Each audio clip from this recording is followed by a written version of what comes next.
I'd like to welcome you all to our San Mateo County Historical Association's Peninsula Sports Hall of Fame. My name is Mitch Postal. I'm the president of the Historical Association. And I'd like to especially welcome our newest members.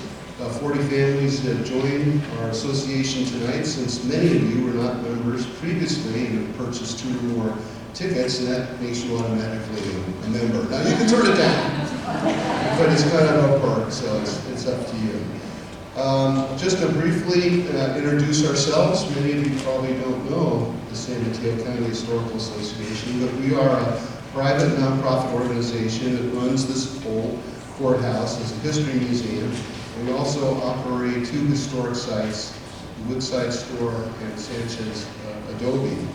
The chairman of our board of directors is here tonight, and I'd like to introduce him, and that's Joe Matora. Thank you, Joe.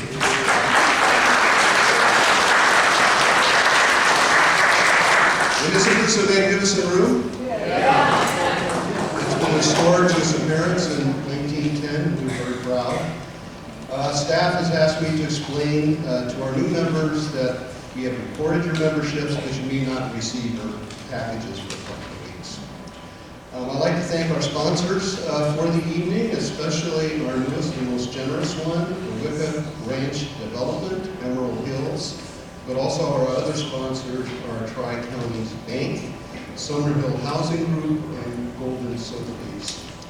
Now, I would get to one of the most important things I can do tonight is I'm going to introduce to you our Master of Ceremonies. Since 1989, the man that has organized the Peninsula Sports Hall of Fame program has been John Horgan. John has been writing about San Mateo County and the Peninsula for over 60 years. 60 years, John.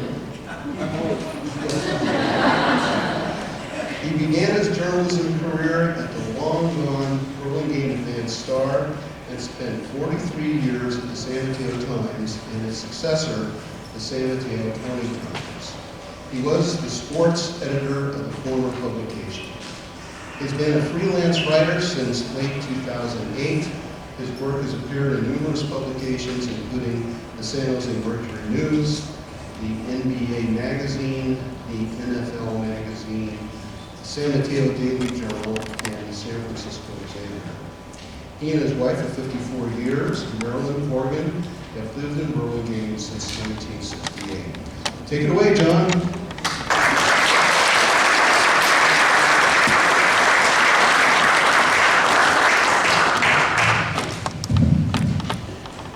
This microphone is great. You can walk around. First of all, thank you all for coming, because without you, we don't have an event. It's sort of like referees and umpires. People yell and scream at them, but guess what? We don't have umpires and referees. We don't have ball games. So thank you all for coming. We really appreciate it. Are there any past inductees here tonight? I didn't see any. Oh yeah, I'm sorry. Would you raise your hands, please? Thank you. Okay, great.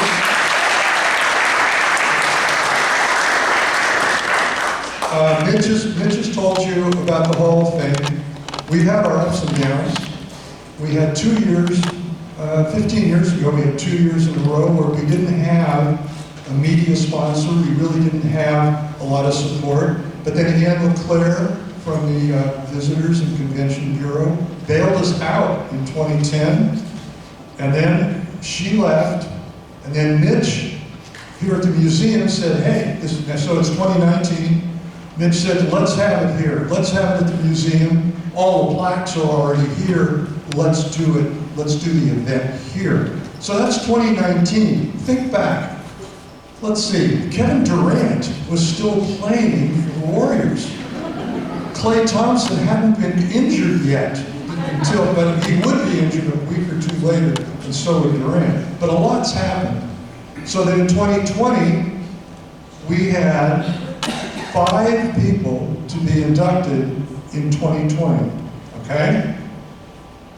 But we had to cancel the event. We didn't have it in 2021. So here we are, finally, This is actually the 2020 event with one addition. Helen Lengfeld, the late Helen Lengfeld from the Peninsula Golf and Country Club. So, I want to mention one thing, that we are constantly looking for nominees.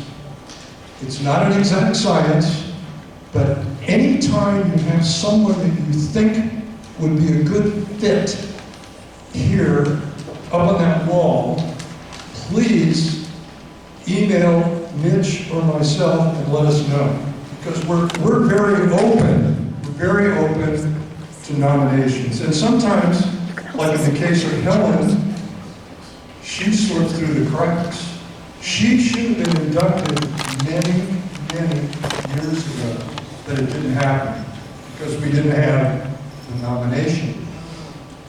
So, let's start out tonight. Let's induct our first individual, Donovan Blythe.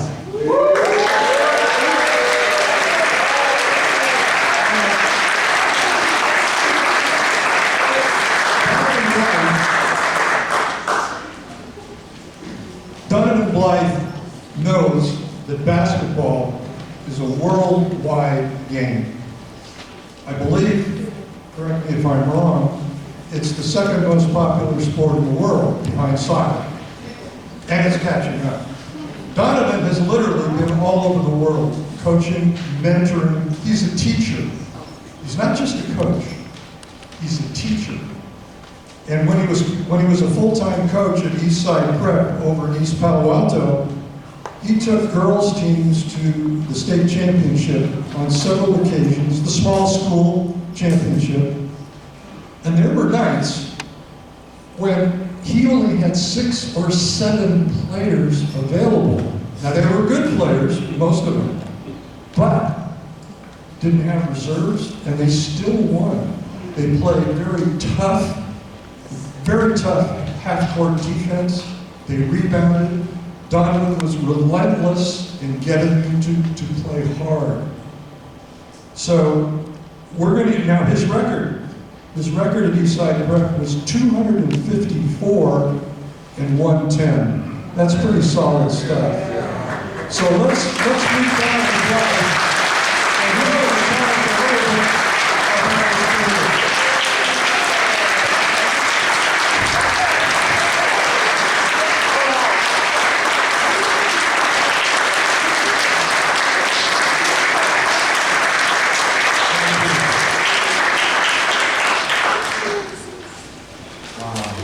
This is a tough one for me tonight because my best friend, my wife, she's not here, my daughter's not here, my wife is diagnosed about a year ago with lung cancer.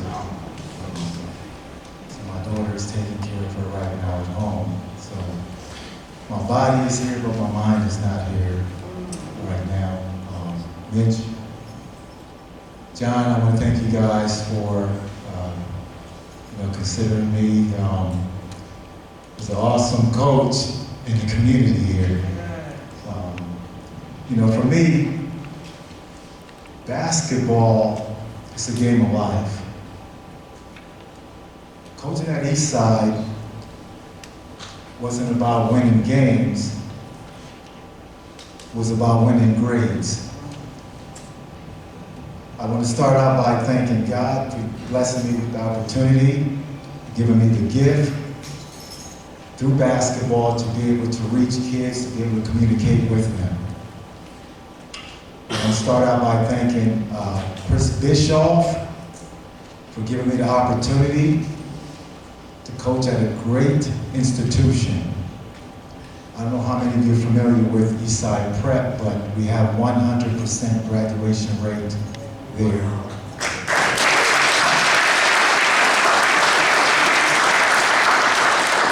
And all the kids there will be first generation graduates from Eastside Prep. So again, Chris, hey, thank you, man. Best boss that I never had. Didn't have to look over my shoulder. You trusted me. I just want to thank you. I'd like to thank my 2 assistant coaches. I'd like to thank Kevin Sider who's my friend, my brother.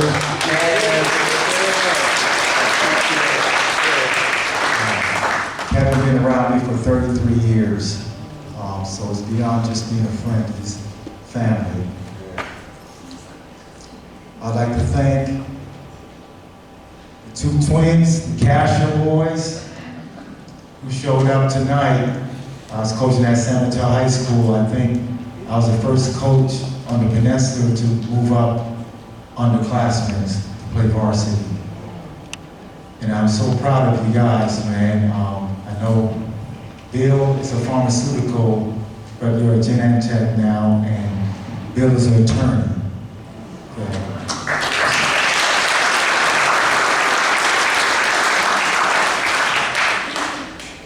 I'd like to thank Darnell Robinson and his wife showing up tonight. Big Tank, can you stand, please?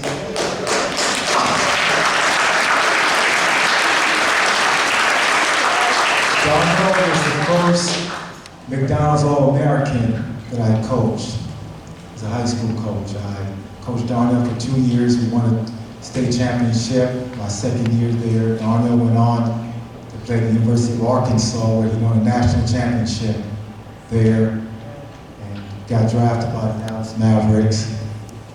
Thank you, Darnell. Thank you, Kim, for showing up tonight. I'm doing a lot of thank yous tonight because this thing is bigger than me. If I didn't have these people in my life, I wouldn't be standing here tonight. I'd like to thank Will Green and Gabby Green. Thank you, Will, for trusting Gabby with me. Gabby Green was a McDonald's All-American. Started out at Cal Berkeley, ended up finishing up at Loyola, and was drafted by the Sparks. Thank you, Will, for trusting Gabby.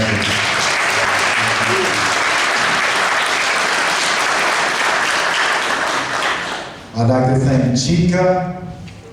Can you stand up, please, Chica? Where are you? And Sarah, Maria, Paige, and Sarah started with me when they were in 4th grade and played for me until they were 18 years old. Sarah is now a nurse at Stanford Hospital. So that's what it's all about. My teams were always the United Kingdom. Didn't want to coach an all-black team. Didn't want to coach an all-black white team. I just wanted to bring people together. So that was my mission.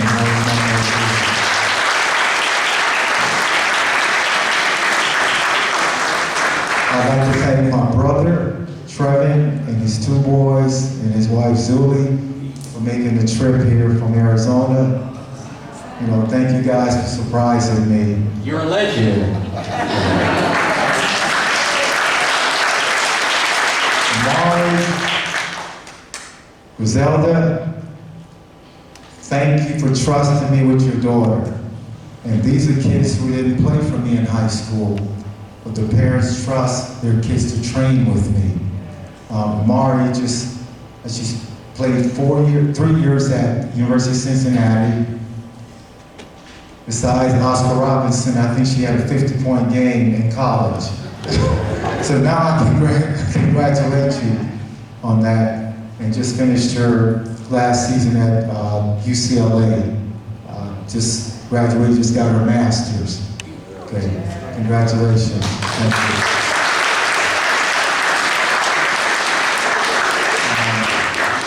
And there's a lot of youngsters here, a lot of 8th graders. I came back from China. I was in China about 9 months ago. Came back to the United States because of my wife's situation, and came back and started Academy. In 2015, Kobe Bryant reached out to me and asked me if I would design his clinic in Guangzhou, China, and I did. And I remember Kobe said something to me on the last day. He said, "Coach, know your worth." So when I came back to the United States, I decided to start an academy for young players. I think I have 3 or 4 young ladies here who will be moving on to high school next year. Again, I'd like to thank the parents for believing in me and trusting me. This is bigger, it's bigger than basketball. I want to touch on my daughter. My daughter ended up playing at the University of Colorado. She's one of the best point guards in the country coming out of high school. Played 3 years at St. Ignatius.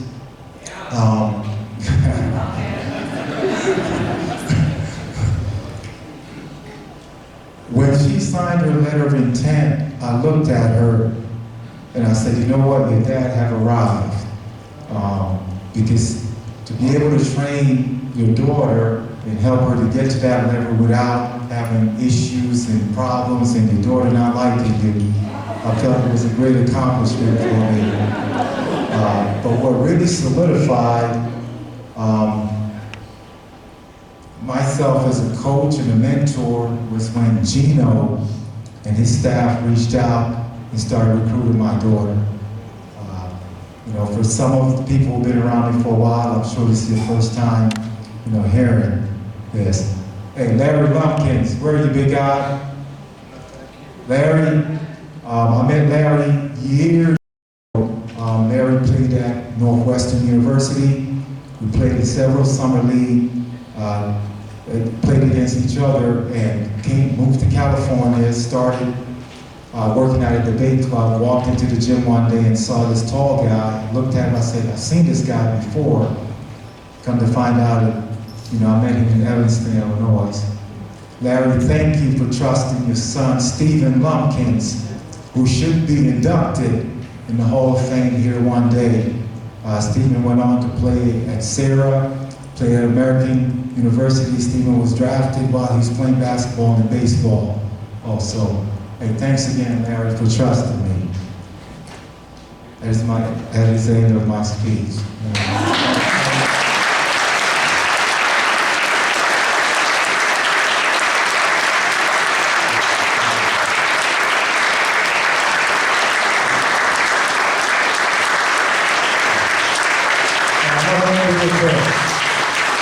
This guy standing right here, Leland Rubin, was my first recruit at Kenyatta Junior College from out of Mission High School in San Francisco. Thank you, Ruben, for being here tonight, man. I really appreciate it.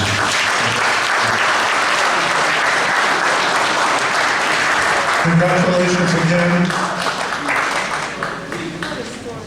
That's great stuff.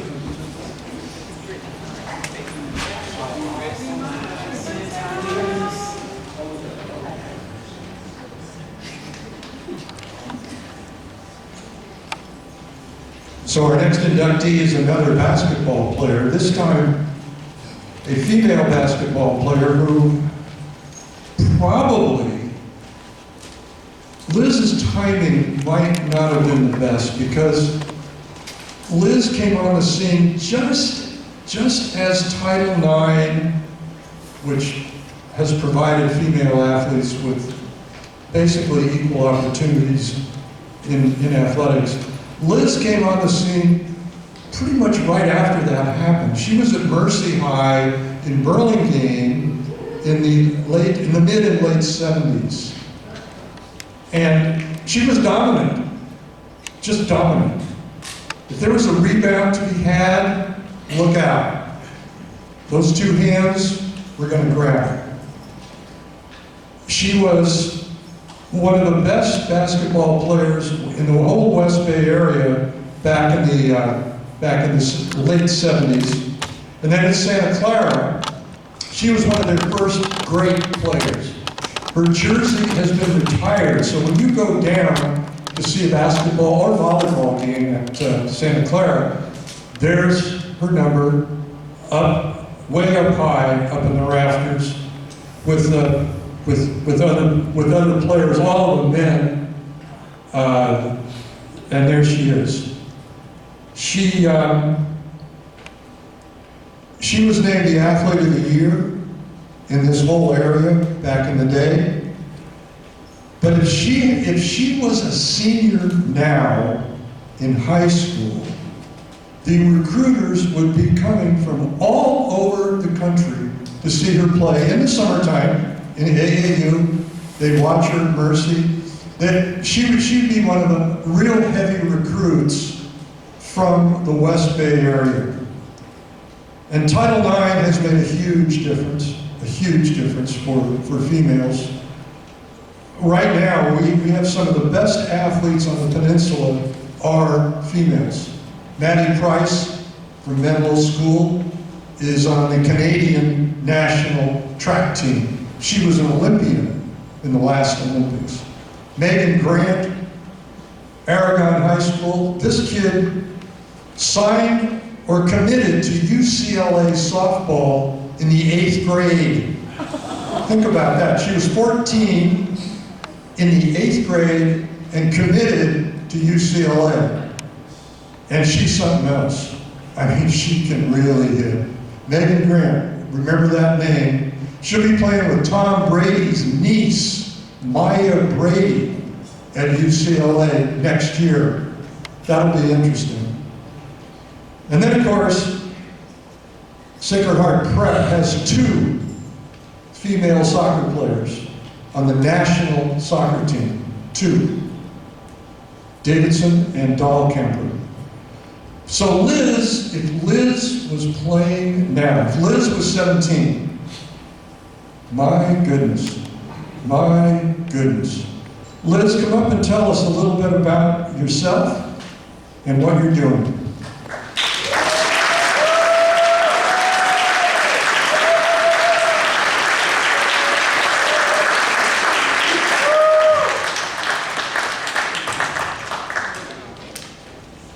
Okay, I just have to say, my sister Katie, just stay right there.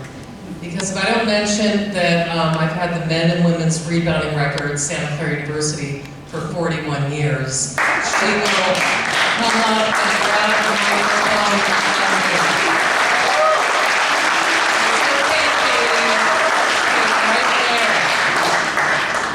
there, which is crazy, really, because we didn't start playing until high school. I want to thank John and Mitch and the Historical Society and the Peninsula Athletic Hall of Fame. Thank you, and you guys have been very kind recently in difficult circumstances with my family. I really appreciate that. Second, I would like to support my family and friends that are here. There's a lot of them. My mom Marie's here. Mom. And my sister went to Santa Clara. My brother John went to Santa Clara. My brother Chris couldn't be here today. And aunts and uncles and cousins and nieces and nephews, and my son Patrick is here, and I really appreciate that. And the Mercy Girls, where are you? Thank you, Mercy Girls. It's hard to imagine what my life would be like without basketball. It's kind of impossible to imagine. My affinity first started when I was in San Francisco. I went to St. Stephen's. There wasn't girls basketball, and we lived on the avenues by Stonestown, and we had a garage door that would go up, and then we had a driveway went like this. So I would stop the garage door, and then a basket would be in between the 2 windows. And my brother John decided that he wanted to play with me, and so Katie would keep score. But that got halted because we broke quite a few windows. I was really excited because I was going to go to St. Rose Academy in San Francisco. My grandma went there. My grandma's 2 sisters, my great aunts I was very close to. My mom went to St. Rose. My 2 aunts raised your hand. Aunt Kathy, Aunt Joan went to St. Rose. My sister-in-law, Mary Bruno, went to St. Rose. I was going to St. Rose. And they had a gym, and they had a basketball team. And I would read and look at the yearbook. Oh my God, I'm so excited. And then my parents came with the good news that we were moving to the Peninsula. And it was really charming and warm. We really liked the warm weather. And I was going to go to a new Catholic school. And it was going to be great for Liz because there was no basketball team and there was no gym. So I remember showing up for my first tryouts. I remember I didn't know anyone but my sister. And Penny Stack Alexander, where are you? Stand up, please. No, can you please stand up and stay up for a minute? Oh, you don't want to? Well, I think she should be on our list. You asked for a list. Because my story is nothing without Penny. Penny and I met when we went out for tryouts, and it was the two of us. And Mrs. Rollins, athletic director, you guys probably know her, came over and she said, "Oh, girls, if you can find 3 more girls, that would be great. Otherwise, you can join the synchronized swimming team." And so the first person, Marianne Barrett, where are you? Okay, so we found 5. And remember, they didn't make women's shoes. You know, I wear an 11 narrow. I had men's shoes. We wore 3 or 4 socks. We used to make men's ball. But we didn't have a gym, so we had those rubber balls with the black things coming out. Remember that? And we'd get shin splints on the cement, but that wasn't a problem because we would hobble down to the pool and we'd put our feet in while the synchronized swimming team were practicing. And anyway, so it's true, that was the start of it. And also, I have to mention Penny's mom, who was a marvelous woman, but she was very, sophisticated, Hillsborough, and oh, she must have cringed when she had to take, I'll never forget, Penny and I to the men's department to buy black Converse high tops. That was horrible. Our coach, Naomi Tuitt, I don't know if she's here. She was a godsend, and on her water bottles it said, "We're calm, poised, efficient, and effective in exciting and stressful situations." And I'll never forget that. I learned affirmations from her. So we were put in the girls' private school league, and we destroyed it, and then destroyed it again. Then we were put in the South Peninsula Athletic League with Carl Mott, and who else was in that? Yeah, Sequoia. Yeah, and they had, some of them had 2 gyms, they had leather balls, we've never touched a leather ball. And they had sweats, that was the thing. We had nylon uniforms, but the really cool thing was we had these socks and they had a blue M on them. But, so we were really intimidated, and we ended up winning the South Peninsula Athletic Club.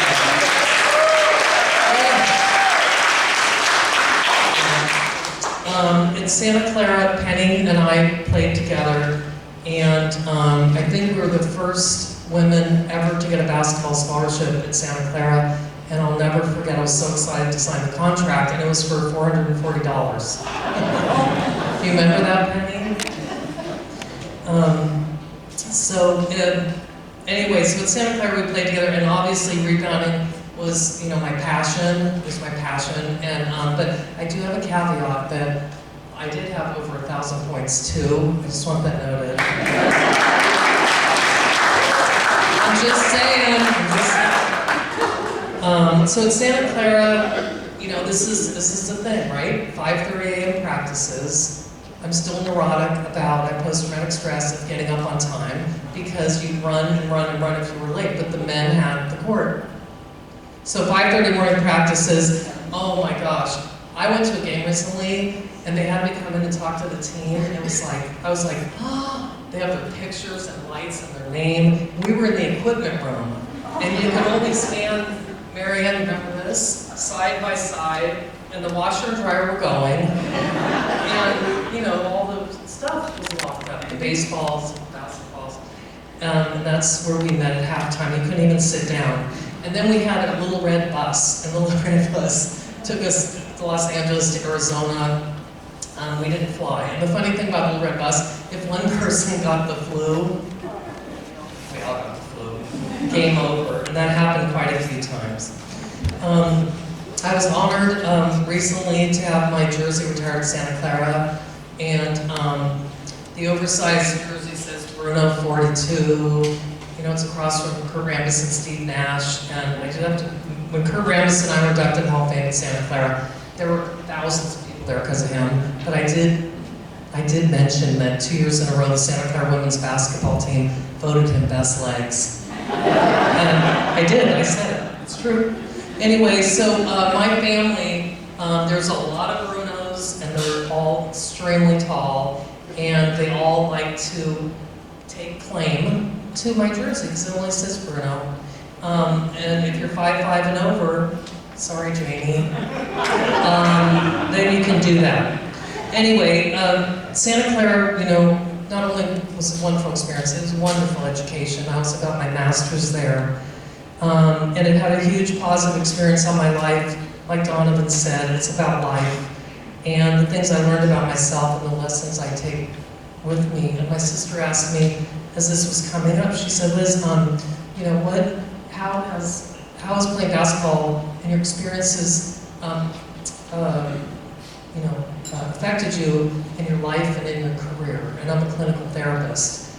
And so what I said to her, I said, well, and where's my cousin, the clinical therapist? There she is. Hi, Karen. So Karen, I'm sorry, but this is true. And I'm gonna have to say it. I yell at my clients. Yeah, I don't care what their problem is, whatever. Get your head back in the game. Pivot the other way. Stay focused. Leave it all on the floor. PMA, you guys know what that is. Positive mental attitude. Follow through. Quitters never win, and winners never quit. Always bring your A game, right? And losing is not an option. And sometimes when I'm in a gentler state, I'll say, and it's okay to take a time out. So I'm going to now, and thank you so much. It's really nice.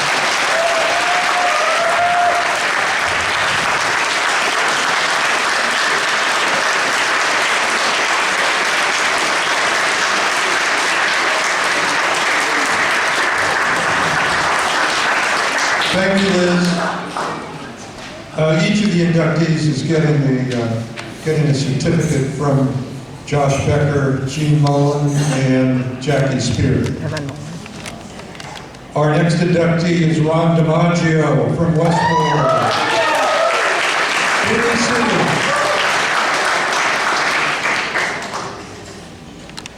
A couple of months ago, I needed to touch bases with Ron about this event. And it was a Saturday and it was raining. Believe it or not, it was raining. And so I gave him a call. I figured I'd catch him at home. Maybe he'd be out doing yard work. Anyway, he answers the phone. He goes, John, I'm in San Jose. It's pouring rain and we've got a track meet. So there it is. And he's been doing this for 45 years. Track and field coaches they don't get a lot of recognition unless they're dealing with, top of the line athletes, Olympians, state champions, and so on. Ron is at a school of just under 2,000 kids, and their demographics have changed dramatically in 2 generations. And Ron has kept that track and field program and the cross-country program going big time. They may have, and I'm not sure about this, but they may have more kids who participate than any other public school north of Menlo Atherton. And Ron's the reason. Ron is an institution. His teams have won more than 500 dual meets. That's against other schools. It's incredible. They've won almost 60 different league championships. He's basically a legend in Daly City. Ron DiMaggio.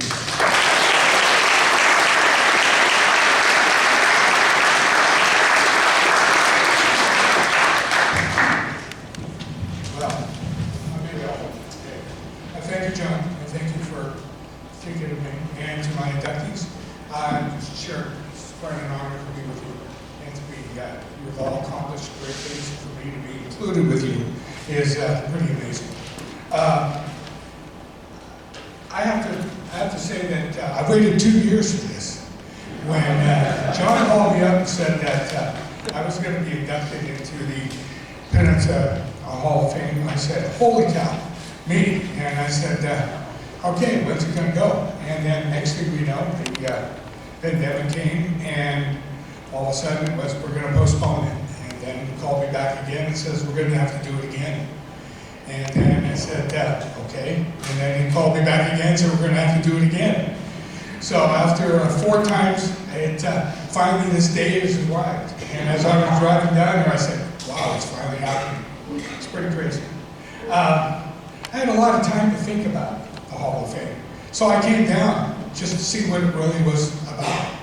And I started walking through the second floor and looking at the names of the individuals and the people that I would be included with.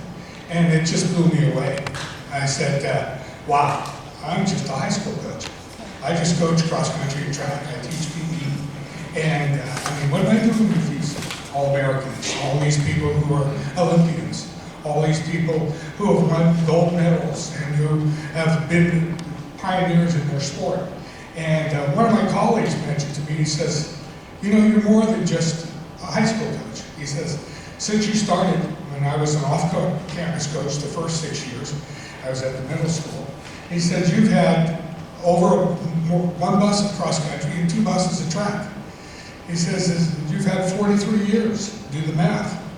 And I started adding up, and I'm saying, that's 150, 160 kids a year. I said, wow, that's over 7,000 kids that I've coached. And I just said, whoa, this is crazy. Then I started doing a little bit more, and I started to do some, looking at some things, and I noticed that when I looked up there, on all the people that I was going to be joining, there was only 3 people that did actually what I did. Coach a minor sport, cross-country and track. And I'm very fortunate to be included with those people. And to be able to say that, wow, that we are getting, this minor sport is getting the recognition. And that's, which is awesome, because not a lot of people are rooting for cross-country runners. And it's a lowly sport out there. And like I said, in track, we're out there in the rain and doing everything else. So it was just to be able to think of that. Then I started thinking that when I started, girls were involved in track and field and cross country. And that I was one of the individuals who started track in the PAL and cross country for ladies. So and this was in the 80s, started in the 80s. Then I started figuring, geez, you know, how many kids have I sent to the state meet? And how many times have my kids been in the state meet? And I started thinking that how many of my former athletes are coaches? And I have over 20 of those who are now coaching at various sites. And I said, that's amazing. I have 3 of my former athletes on my staff this year, which is crazy. And so I said, this is really awesome.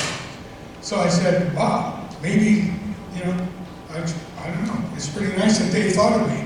And that somebody else recognized that all the things that I've done over all these years is pretty awesome. And I wanted to say, I really think that's incredible, that other people recognize the minor sports and the coaches who do the minor sports and to get involved in that, because we all know basketball, football, baseball dominate, and as you go through, you see some incredible people out there. But to think of the guy who's out there with the gymnast or with the cross-country team or the track team, you know, there's only a few of them that have been recognized, and I think there's some outstanding people out there, but it's nice to be that, we thought of that.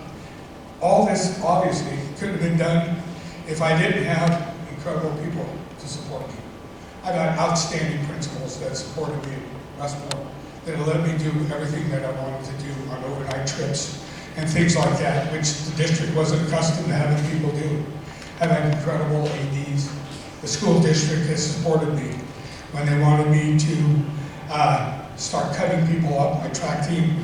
The people in Daly City got upset, went to the school board and forced them to make sure that I could have as many buses as I wanted for my team each year. So it was, all this couldn't have been done without them. Then I look back and I look at my family, and my family's here, and it's incredible. My youngest boy just had their first child. I'm very lucky to have 8 grandchildren. My daughter's here with, and my son-in-law with their 4 kids, which is outstanding, you know. And then there comes my son, and my son, DiMaggio Jr. He's a track coach, and he's a track coach at Terra High School, and he's been doing that for 12 years.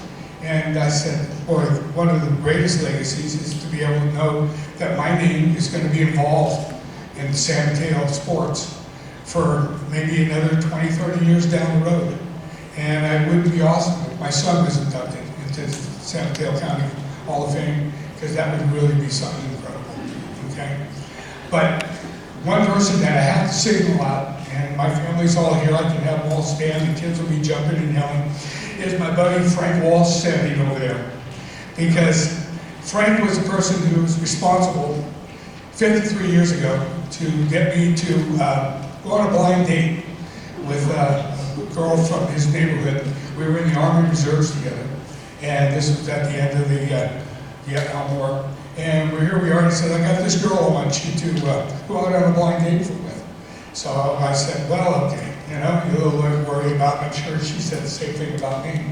And so I went, and we went on this blind date, and that night, the first night when we met, the power was out. It was raining like hell. And we had to go through the garage, and she came walking down the stairs carrying a candle. And I just said, whoa, and I just fell off the chair. I was just blown away. And guess what? 51 years ago, we were married. And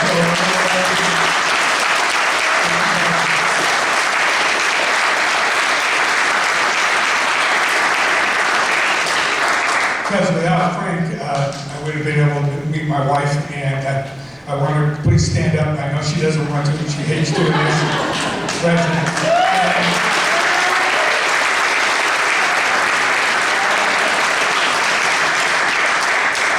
I couldn't have done anything that I've done. She always double-checked all my posters that I put, and all the papers that I wrote, and everything that I wrote on recommendations and stuff. She's been total support for me.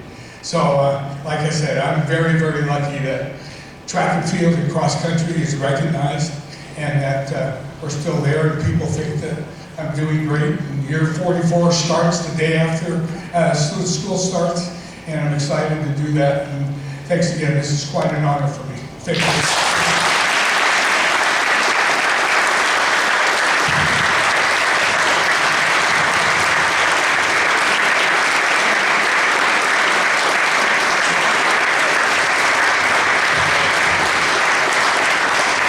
Thank you, Ryan. For the last several weeks, I kept getting phone calls from an individual that I've known for a very long time. I'm not going to name him because this is a little, I wouldn't say embarrassing, but it's telling.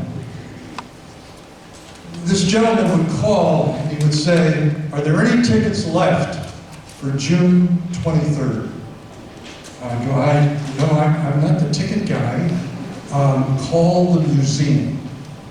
And you go, well, okay, I have some people from Stanford who want to go and see Chris Dorst. I said, great, call the museum, you get the tickets, it's great. And then he said, the next time he phoned, he said, John, is there going to be food? And then the next time he called, is there going to be beer? Beer. And I finally said, look, here's the deal. Get your tickets, and I'm positive there's going to be food and beer. He said, okay, we're going to get our tickets. And that was 10 days ago. I'm pretty sure they're here. And that's good, because Chris Dorst needs support tonight from people who drink beer and eat. Because Chris Dorst is a goalie. And you know what that means? He lives with defeat. He lives with disappointment. A goalie, his job is to survive so his team can eke out a W.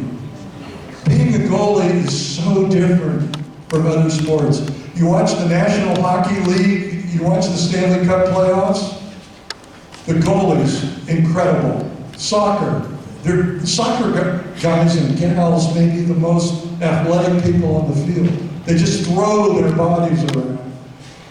Chris Dorst is from a Peninsula legacy that goes way back to the 1950s.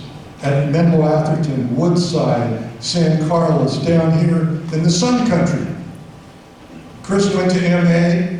He was a great aquatic athlete. Then he went to Stanford, became a national champion. He's an Olympian, silver medalist, but he's a goalie. And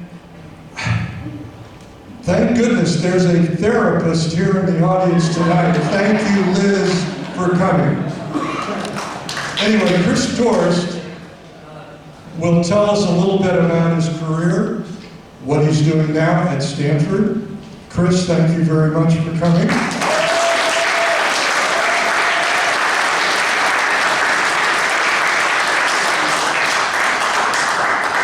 Thank you very much, John, for such a cheery introduction. I appreciate that, but very, very much, John, you and Mitch, for putting this on. I know we're part of the class of 2020, 2021, 2022. Nobody has it as good as we do. So thank you for being a big part of this, John. John is a local treasure. Let's give it up for him.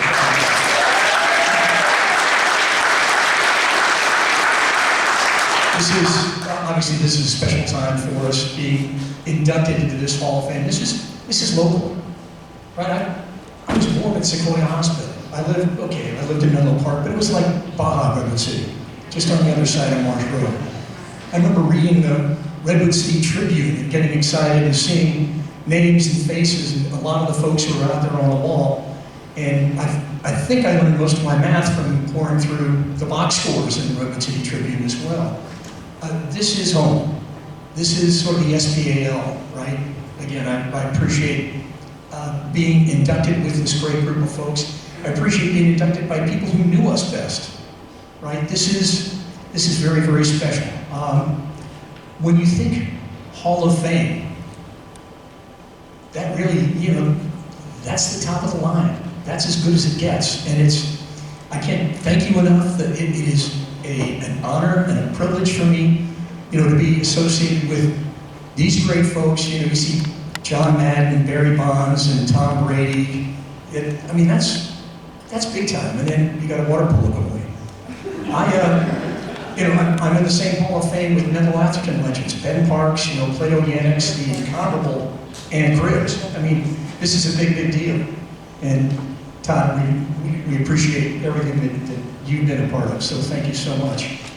But this is about family. And I think my journey really starts with and ends with family. My parents had no idea what water polo was like when I was a freshman in high school. I was going to play football. My best friend Glenn Proctor said, "Why don't you come out for water polo?" And it just kind of on a whim, we started that, and one thing led to another, and I managed to be water safe for the first couple of years. It worked out nicely. But it turned into a passion. And it wasn't so much a passion. You talk to a lot of people and they say, well, when I was 8 years old, I wanted to be on the Olympic team. No, when I was a freshman in high school, I wanted to play. I wanted to play with those guys. When I was a sophomore, I wanted to make the varsity because I wanted to play with those guys and get the really cool t-shirt. When I was a junior, it's like I wanted to play with those guys and I wanted to beat the hell out of the Catholic kids down in San Jose.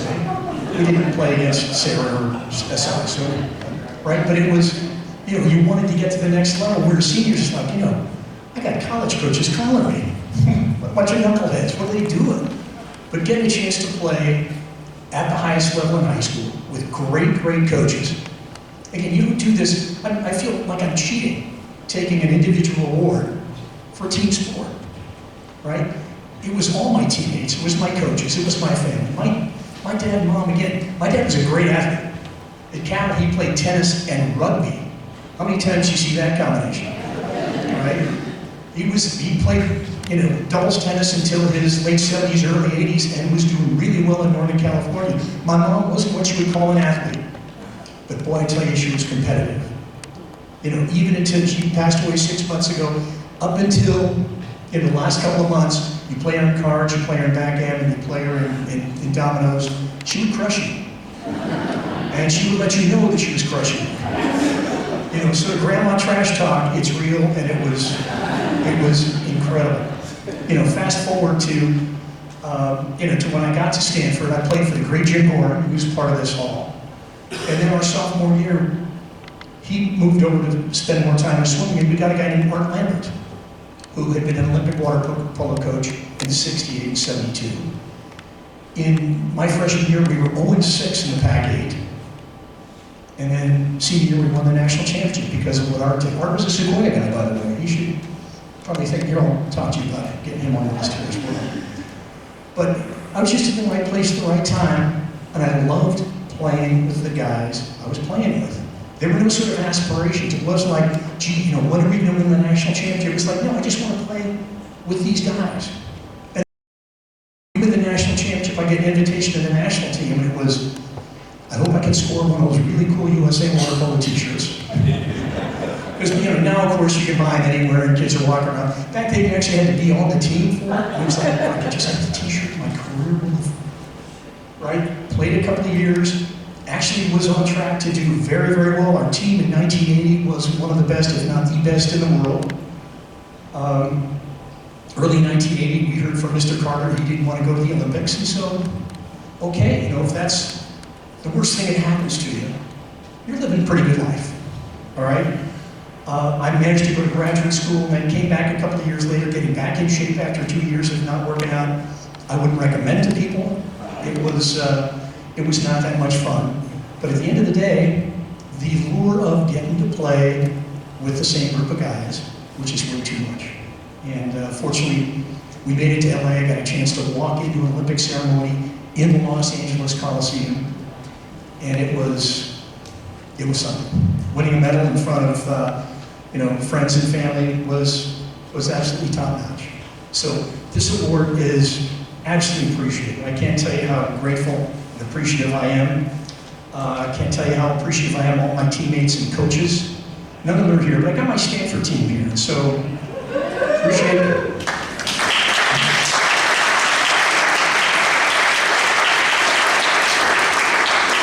I have the privilege of being involved in the athletic department at Stanford and get to work with this great group of folks, none of whom are in the proper uniforms, by the way.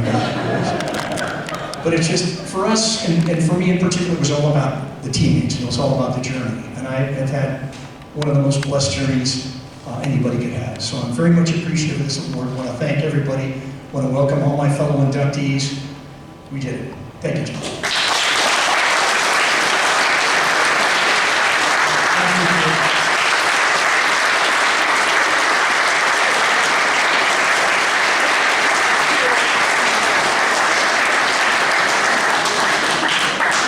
Well done. So Scott Feldman is next. If you saw Scott Feldman pitch as a young person, as a teenager, it didn't take Columbo to figure out right away that this was a kid who had enormous potential. He was tall, athletic, lanky, driven, powerful, and difficult to hit. Really difficult to hit. Played at Burlingame High for Coach Shudo. Then he went to College of San Mateo. And there his record was 25 wins and 2 losses. Now that's pretty incredible. And of course, the pro scouts saw that they already knew that this just confirmed it. Now, he had a long career in the majors, but it was marred by injuries. Pitchers have it tough. There's a lot of stress on the elbow, a lot of stress on the shoulder, sometimes the knees. And Scott has had his share of surgeries. But he played for 13 seasons, 78 wins, and I have here 882 strikeouts. So he was a power pitcher. Now, We are fortunate tonight to have an individual with us, and he's familiar with courtrooms because Judge Cobb is also the godfather of Scott Feldman. And he has graciously agreed to say a few words about his godson, Quentin Cobb. Judge Cobb.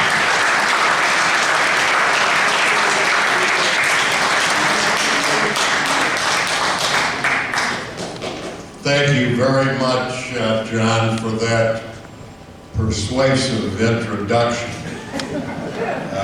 Be careful, because it might go to my head.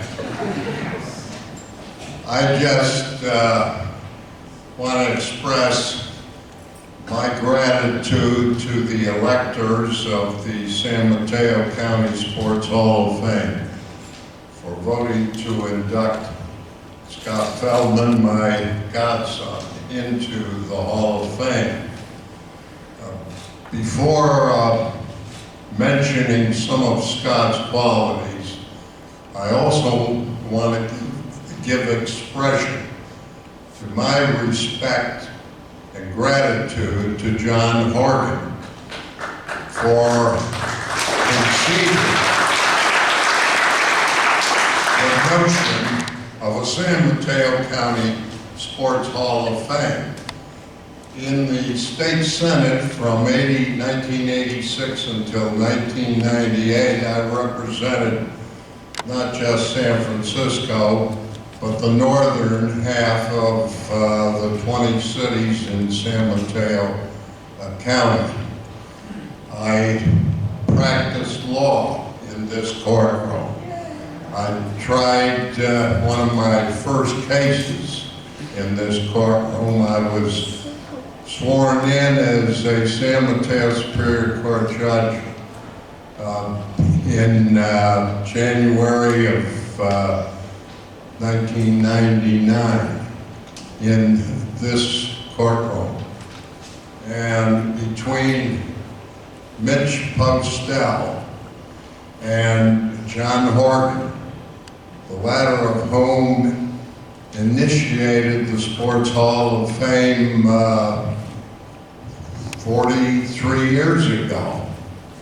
And Mitch Postel, the leader of the Historical Society, of which I'm proud and happy to be a member, has taken that commencement and, so to speak, the torch to give us the opportunity to pay respects to local athletes, past, and we know it will continue in the future. My godson is a wonderful young man. I hate to believe that he's 39 years of age now. His mother, Joyce Wayne Feldman, was my assistant for many years, both in the law and during my elected career in the Board of Supervisors and the State Senate. It's from her that Scott's qualities are taken, because you may not know it, but she was a cheerleader at Marina High School, which I'm sorry to say doesn't exist anymore, Joyce. And his father, Marshall Feldman, played baseball at Duquesne University in Pittsburgh, Pennsylvania, and thereafter served as a Federal Bureau of Investigation agent until his retirement. And unfortunately, he passed away some years ago. I can just visualize his pride were he here with us this evening. Scott, to observe your induction. Scott Feldman, for all of his athletic accomplishments, remains a very modest person. He is not a man who takes advantage of the fame which he has accrued over his years at Burlingame High School, College of San Mateo, and then in Major League Baseball. He is honest, he is intelligent, he is gracious, he is generous to family and to friends. I just wish Marcy Feldman were here tonight to give witness to this magnificent occasion in the life of the son. God bless you. Thank you very much.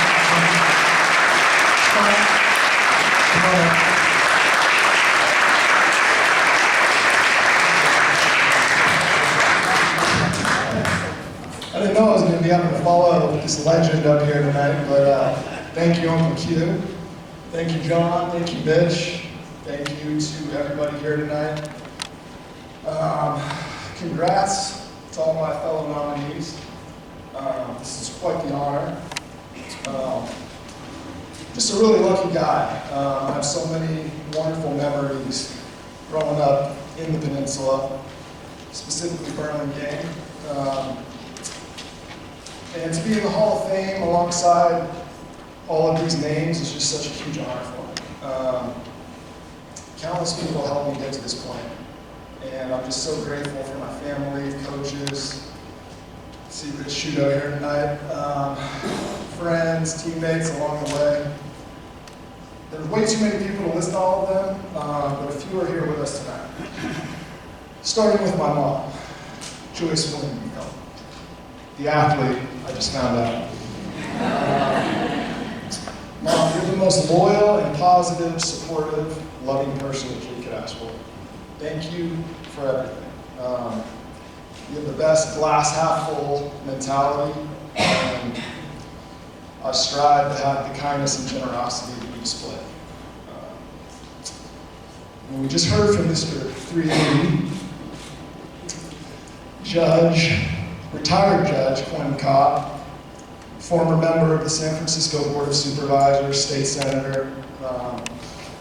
I'm a lucky man to have had such a wise, well-rounded, and just impressive person in my corner all these years.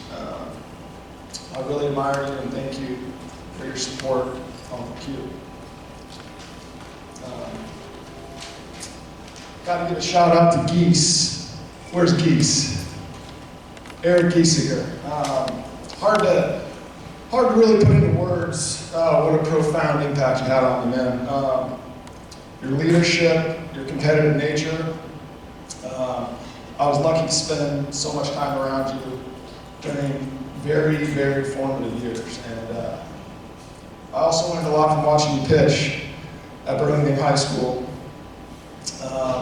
What I loved was nobody was going to out-compete this guy or play with a bigger chip on their shoulder. And, those are two traits that I try to take with me on my journey through professional baseball. Being a 30th round pick, I think it really helped me to see Geese go out there and compete like that. And then you fast forward about 15 years, 2013, I'll always remember preparing for that season together and how much you helped me put it all together, string it together for 30 starts that year, and have a good season. Thanks for all your selfless and generous time and energy. And Geese also helped me find my way up to College of San Mateo, which leads me to Doug Williams. Next season will be Doug's 30th as the head coach up at CSM. So I mean, I think he's a good candidate for this Hall of Fame. I might be a little biased, but Coach couldn't be here tonight, but I just want to thank him for his leadership and discipline that he helped instill in me. And it was exactly what I needed as an 18-year-old kind of punk that drank too many Bud Lights. So I needed those 2 years up there, and they're very, very important to my development as a baseball player. Steve Shevsky, he was another guy that's still up in CSM coaching.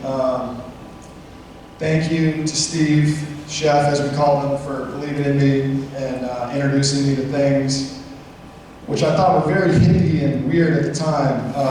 Mantra, visualization. He also introduced me to my favorite book, The Mental ABCs of Pitching, and I would not be here without any of those people. So thank you to Coach Williams and Chef, and go Bulldogs.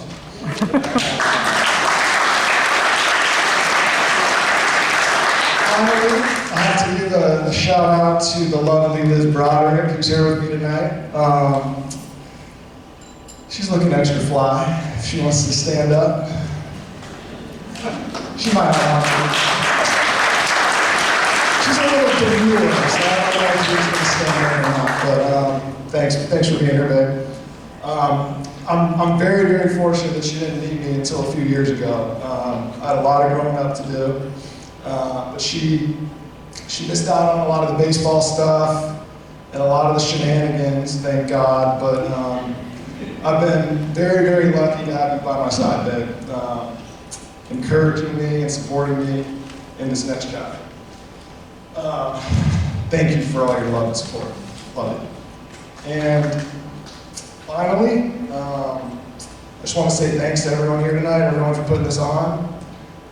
Who made this possible, and congratulate again everybody up here. I think we all had such big support systems, and that's the reason why we're all sitting up here tonight. So congrats to everybody, and got to give a shout out to my dad. Thank you.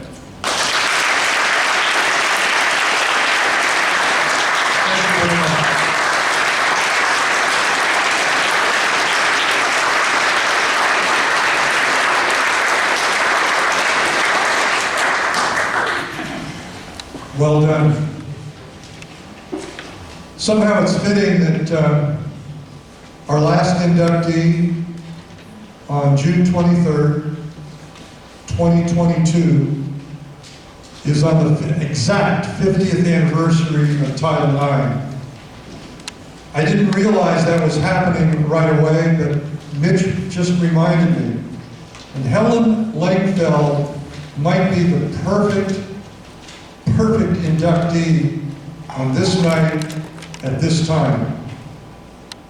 She was a pioneer for women's golf way before it became a big deal, which it is. Women's golf is a very big deal. But she was a pioneer way back when at the Peninsula Golf and Country Club. She was an outstanding golfer in her own right. And we are very fortunate tonight to have an individual who knows all about her life, what she did, what she accomplished, what she means to the Peninsula. This is Mike Jamison right over here. He's going to talk to us about the late Helen Lengfeld and her legacy that stands today. Mike Jamison.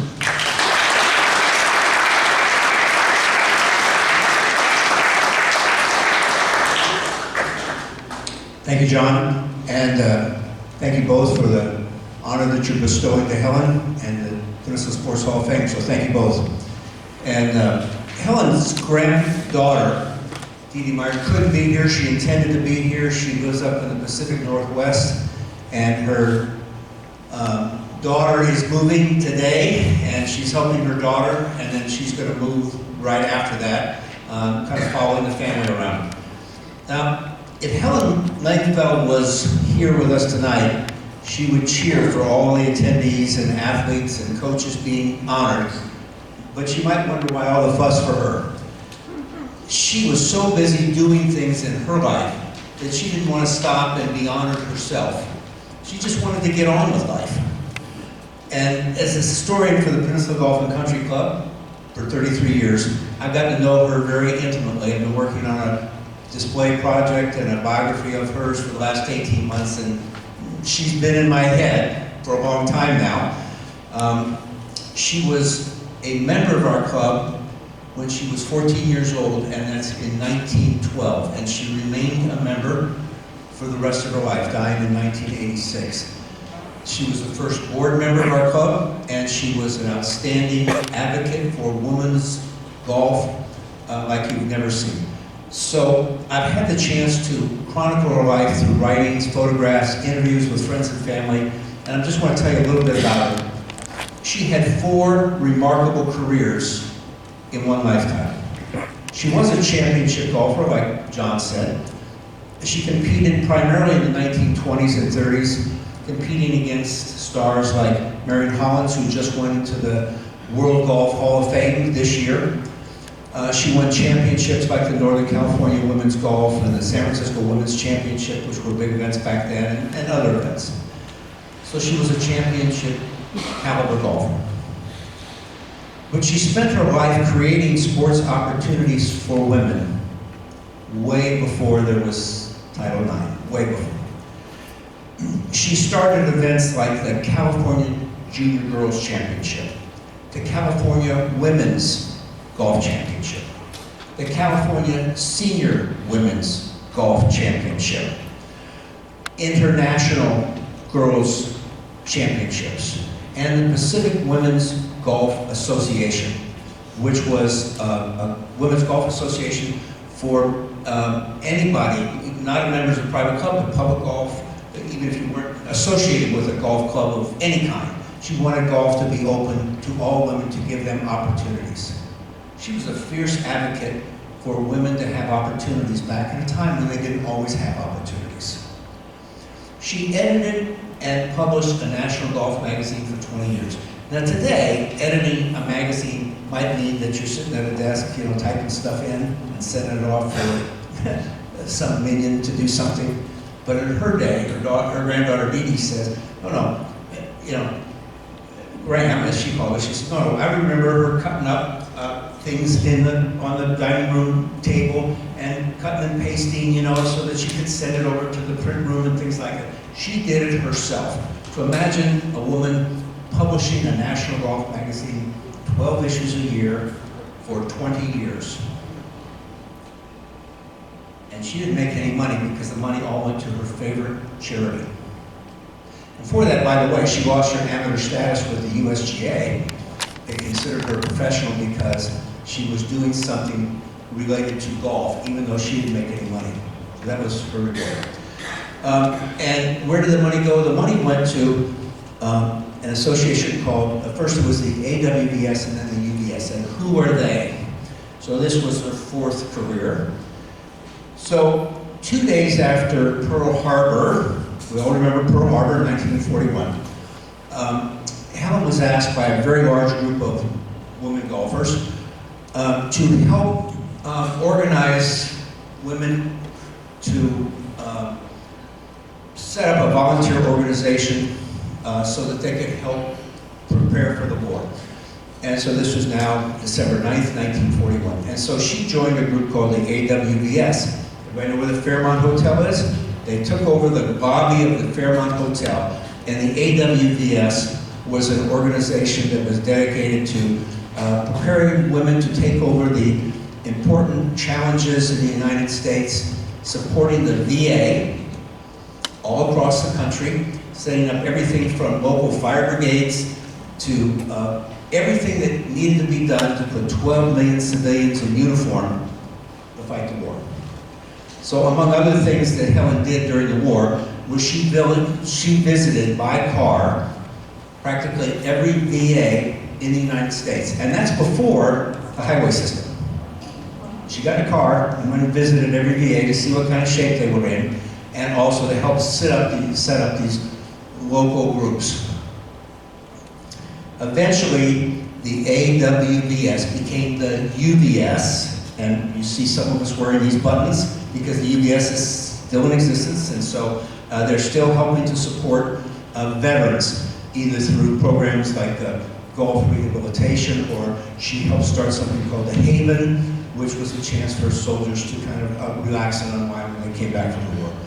So before I go on, I just want to let that sink in for a minute, in case you're wondering how she knew that the VA needed all of that improving. So after the war ended, a lot of people thought, great, the war's over, everybody comes home. Boy, great. We don't need these organizations anymore. But Helen had visited all of these VAs, and she knew that some of them needed a lot of work. I give $1 to anybody who knows who, you don't count, anybody who knows who was appointed head of the VA right after World War II. Yes, it was General Omar Bradley. So he was appointed head of the VA, and Helen called him up and said, General Bradley, you've got a real problem because these VAs are a mess. Let me tell you what you need to do. And he listened, and they did it. And basically, a lot of that was letting the UVS in the doors to help them get them shipshape. So when a lot of groups were backing off, she went full throttle and eventually became the president of the successor organization, the UVS, until the rest of her life, when she died in 1986. So she put all of her blood and treasure. She started the Hillsborough Antique Show, which still runs today to raise money for the UVS, in case you've ever been to that. So she put all her blood, treasure, and time for the rest of her life into serving the veterans. What a life. What a life that she led. And so I asked Dee Dee, what made Helen such an inspirational leader? And she said, her care and concern for the well-being of others, her desire to make a difference, and add to that her persistence. Never take no for an answer. Her incredible charisma, and I've always said that people will jump off the Golden Gate Bridge if she asks them to. And the symbol on these little buttons we wear is the Golden Gate Bridge. Now that's 5 or 6 things there, so it's hard to narrow it down what they are. But the thing that strikes me about Helen's life is that she didn't wait for somebody else to do what needed being done. She saw that there was a need for juniors to have a golf championship in California. So she did it. She set it up and started it. She saw that there was a need for a golf organization for women, more opportunities. She set it up. She saw there was a need for a senior women's championship. She started it. She didn't wait for somebody else to do something. She did it. And more than anything else, that's what I think about Helen. She didn't wait for somebody else to do it. She did it. So thank you to whoever started this organization, because somebody had to set it up in the beginning. So thank you to everyone who came, the supporters of Helen Lengfeld, the UVS, the VA, the Peninsula Golf and Country Club contingent, and friends of Helen who are here tonight. And thank you, Peninsula Sports Hall of Fame.